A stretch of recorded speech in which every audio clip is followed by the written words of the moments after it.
All right, guys, so we are going to learn how to view two screens at once, and it's called split screen tutorial.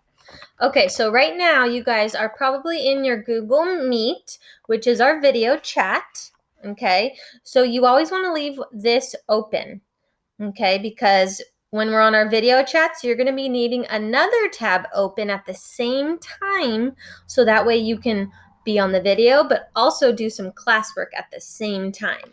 Okay, so we're going to go all the way up to our bar up here, and we're going to click on this button with a square on top of another square. Click on it, and mine made it small.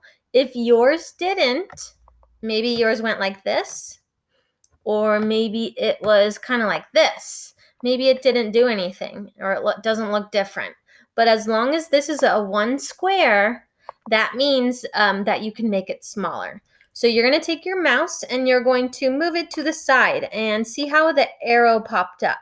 Now I can click and I can make it smaller. Okay, so now you have one side ready. Now I'm going to open up a new tab, and most of the time we will probably be opening up something in Google Classroom. So I'm going to drag this to the other side.